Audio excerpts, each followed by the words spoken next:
नमस्कार, मैं अंशु। और मैं पलक। आज आपको न्यू एजुकेशन पॉलिसी के बारे में बताना चाहते हैं और new education policy old education system से किस तरीके से अलग है उसके बारे में बात करना चाहते हैं।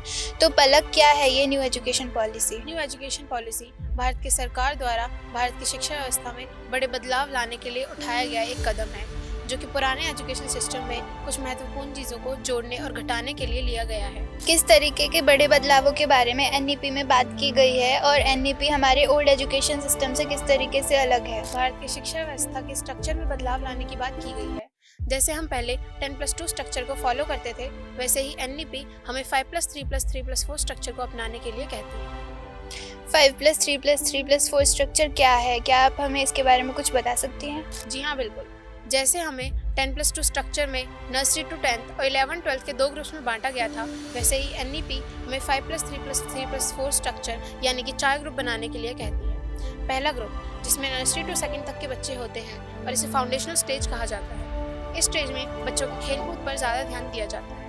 दूसरी स्टेज आती है सेकेंडरी स्टेज। इसमें 3rd से 5th क्लास तक के बच्चे होते हैं और इसमें बच्चों की भाषाओं पर और किसी भी विषय की नींव पर ज़्यादा ध्यान दिया जाता है। फिर आती है 3rd स्टेज, जिसमें 6 से 8 तक के बच्चे होते हैं और इस स्टेज को हम मिडिल स्टेज कहते हैं। इस स्टेज पर बच्चों के व्यवहारिक शिक्षा पर ज़्यादा ध्यान दिया जाता है।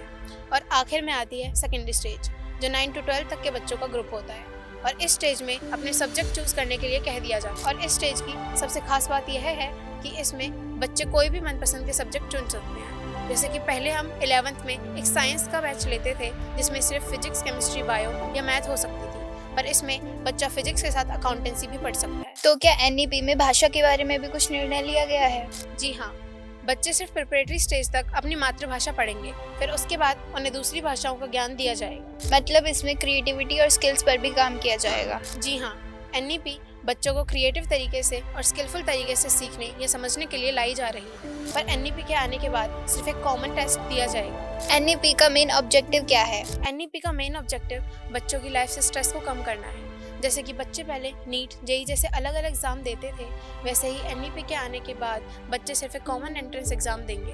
अच्छा, तो कब लागू होगी ये एनईपी? 29 जुलाई 2020 को एनईपी को यूनियन कैबिनेट से अप्रूवल मिल गया, परंतु इसके लागू होने की बात 2026 तक की जा रही है। धन्यवाद पलक, हमें एनईपी के बारे में बताने के लिए। आगे की सूचनाओं के लिए जुड़े रहें एसएनडी मीडिया से। धन्यवाद।